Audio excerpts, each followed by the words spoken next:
Studio সিলেটর পক্ষ থেকে আপনারা সবরে স্বাগতম এবং শুভেচ্ছা। আজকে আমরা আলাপ করমু কলম লইয়া। কলম চিনন্যা ইলান কোনো মানুষ এখন এই মুহূর্তে পৃথিবীতে পাওয়া যাইবনি, যদিও এই মুহূর্তে আমরা কলমর ব্যবহার অনেকাংশে কমে গেছে। কম্পিউটার আওয়ায় আমরা হয়তো টাইপ করিয়া করিলাই, কিন্তু কলমর যে অবশ্যম্ভাবিতা ইতা কোনো সময়ও শেষ হইত নাই। আজকে আমরা আলাপ করমু কলম লইয়া। পয়লাও জানিলাই কলম কয় ধরনের আছে। আমরা পেন্সিল লইয়া কিন্তু মাত্রাম না, যেটার ভিতরে আপনার লেড থাকে, এটা নাই। আমরা কলম লইয়া মাত্রাম, খালি দিয়া যেটা লেখা হয়।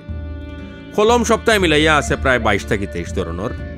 যদি আমি 2-3টা নাম আপনারা কই, যেমন মনে করুক অ্যাক্টিভ আছে, বল পয়েন্ট আছে, কাউন্টার আছে, কাউন্টার ফেইট ব্যাংক নোট ডিটেকশনের কলম আছে, ডিকোডার আছে, ডেমনস্ট্রেটার, ডিজিটাল মানে ওই জন্য ইদানিং আমরা দেখি স্টাইলাস যেটা আর কি, ওটা dip, flex nibs, fountain, fude pen, যেটারে আবার ব্রাশ পেন হওয়া হয়, জেল পেন, মার্কার পেনের ভিতরে আবার 3-4 ধরনের আছে। হাইলাইটার আছে, আপনার পার্মানেন্ট আছে, মিন স্ট্রিক আছে, পেইন্টার আছে, আবার মনে করুক আছে কুইল। ইটা বহুত আগে লেখা হইতো 19 শতকের দিকে। রেস্ট্রাম আছে, রিড পেন আছে। রিড পেনের আবার 2টা নাম আছিল, কালামস অথবা কালাম। এটা হইল কি পৃথিবীর ফয়লা কলম, রিড পেন যেটা। রোলার বল আছে, রুলিং আছে, স্কিন পেন আছে, স্পেস পেন আছে, টেকনিক্যাল পেন আছে। স্টেডলার কোম্পানিয়ে বানায় জার্মানির। আর স্টাইলাসের কথা তো কইলামও। এখন এই কলমগুলার যে যুগে যুগে তো বহুত বছর ধরিয়া চলিয়ার, কলম তৈরির ইতিহাস কিন্তু অনেক অনেক পুরানা। হাজার বছর আগ তাকিও কলম বিভিন্ন শেপে বিভিন্নভাবে আইছে। এখন প্রাচীন যুগও কিলান আছিল। প্রাচীন যুগ যেটা আছিল ইটারে খাওয়া হয় রিড পেন। রিড পেনের আরেকটা নাম আছিল, ইটারে খাওয়া হয় কলম। ইটা এই মুহূর্তে কিতা ইউজ হয় না নি হয়। ইটা কিলান বানানি হইতো, ইগু বানানি হইতো আপনার মিশরও, প্রাচীন মিশরও যে খেজুর গাছ আছিল, খেজুর গাছের জড় তাকিয়া এমনভাবে একটা অংশরে সুকা করিয়া এটারে রাখা হইতো। ওটারে রাখা হইতো রিড পেন, যেটা একটা সরু লম্বা খাটিল লেখান আছিল, কিন্তু এক সাইড আছিল খুব সুকা। আবার তৎকালীন সময়ে লেখার লাগি কিতার উপরে লেখা হইতো। গাছর বাকল আনিয়া গাছর বাকল হুকাইয়া, অথবা পেপিরাস নামর এক ধরনের ফাতা আছিল, ও পেপিরাসের মাঝে লেখা হইতো, গাছর বাকলও লেখা হইতো এই রিড পেন দিয়া। তারপরেও আইলো, এরও বহুত বছর পরে আইলো কুইল পেন। কুইল পেন কিতা 4th থেকে 15 শতাব্দীর মাঝামাঝি সময়ও ইউরোপও ময়ূর, আঁশ, তারপরে আপনার ও যে বড় বড় যেটা ফাঁকি আছে, ও তার ফালক দিয়া কুইল পেন বানানি হইতো।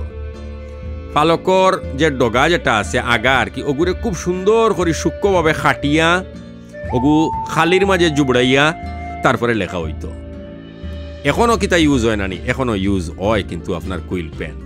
কিতার লাগি ইউজ হয়, স্ক্রিপ্ট লেখার লাগি ইউজ হয়, ক্যালিগ্রাফি করার লাগি ইউজ হয়।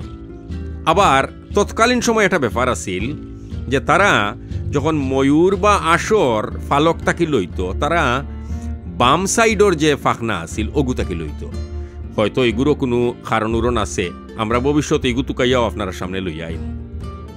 মধ্যযুগর কলম, আমরা আপনারা রতবিল কইলাম প্রাচীন যুগর কলম, এখন হলো কি মধ্যযুগর কলম। মধ্যযুগর কলমর মাঝে সবচেয়ে বড় কলমর নাম হইল গিয়া, বা তৎকালীন সময়ের সবচেয়ে উন্নত কলমের নাম হইল গিয়ে dip pen, DIP, dip pen. আবার ইটারে খাওয়া হয় মেটাল নিব পেন। ডিপ নিব ইটা আসলে একই ধরনের, এক এক অঞ্চল উচ্চারণ ঐতো করিয়া আমরা হয়তো ইলান করলাম। 1800 সালের দিকে মেটাল নিব পেন মানে কলম যেটা ইটা বানানি আরম্ভ হইল। ইতার মাঝে ফয়লা তারা কপার আর ব্রোঞ্জ দিত। ইতার যে নিব যেটা থাকতো, ইটার মাঝে কপার আর ব্রোঞ্জ দেওয়া হইতো। ইটা কলম দিয়া খালি দিয়া লেখলে কাগজের মাঝে অনেক স্থায়ীভাবে লেখা যাইতো। এই লেখাটা সহজে নষ্ট হইতো না। ইদানিং কপার এবং ব্রোঞ্জ ব্যবহার না করিয়া এটা স্টিল ইউজ হয়।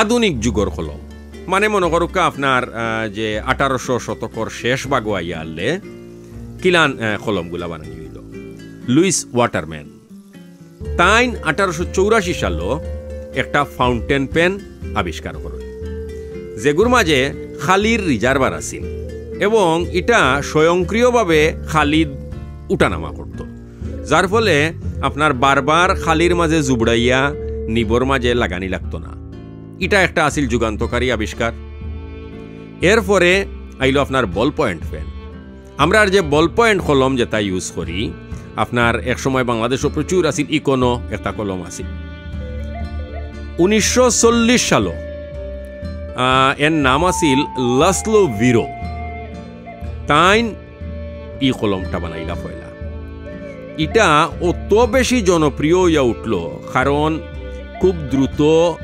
সহজে মসৃণভাবে অনেক বেশি লেখা যাইত কাগজের মাঝে এর লাগি বল পয়েন্ট পেন এখনও দেখুন জানো পৃথিবীত আমরা যারাও বিভিন্ন সময় বিভিন্ন ধরনের কলম ইউজ করি আমরা বাসা বাড়ি অফিস আদালত দেখবানে যে বল পয়েন্টর আধিক্য বেশি আপনার একটা হয়তো ফাউন্টেন পেন আপনি পাইতা নাই কারণ এগুলোর ভিতরে খালি বর্তা খালি মুস্তা বহুত সময় আবার খালি লিক করিলি তো দেখতা না আগে আমরা স্কুলেও গেলে উপরের পকেটে কলম রাখতাম আর কলমে মাঝে মাঝে নিচে দি তাই তো ছাড়ি দিলা দেখা গেল সাদা শার্টর মাঝে লাল দাগ খালা দাগ সবুজ দাগ এরপরে আইলো কিতা আপনার 1970-80 দশকের দিকে জেল পেন আইল রোলার বল পেন যেটার মাঝে আপনার একটা রোলার বল আসিল ও বলগে ঘুরে আর আপনার খালি বারোয় আর গুদি লেখা হয় যেটা বল পয়েন্ট কলমর চেয়েও আরো দ্রুত লেখা যায় আরো সুন্দর করে লেখা যায় আরো মসৃণভাবে লেখা যায়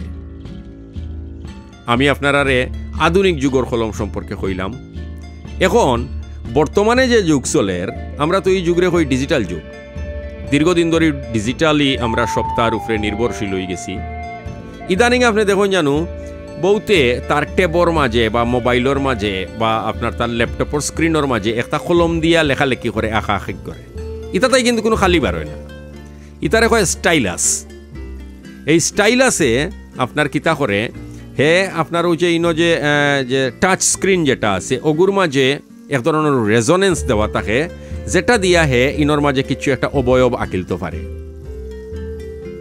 কলমর ইতিহাস প্রতিটা যুগে যুগে নতুন নতুন প্রযুক্তি লইয়া আইছে আমরা লেখারে মানে সহজ করে দেওয়ার লাগি দ্রুততম সময়ে যাতে আমরা লিখতাম পারি আর আমরা দৈনন্দিন জীবনে এটার যে কতটুকু খাম এগুলো আপনি আমি সবেও জানি কারণ কলম ছাড়া কেউ আমরা এক পাও আগাইতাম পারতাম না আমরা আর জীবন হয়তো আরও আধুনিক হইব আরও ডিজিটাল হয়ে যাব কিন্তু তারপরেও কলমর দরকার সবসময় স্টুডিও সিলনেটর লগে থাকার লাগে আপনারা ধন্যবাদ আরও নতুন নতুন ইরান আমরা কন্টেন্ট বানাইমু আপনারা আমরা চ্যানেলটারে সাবস্ক্রাইব করবা।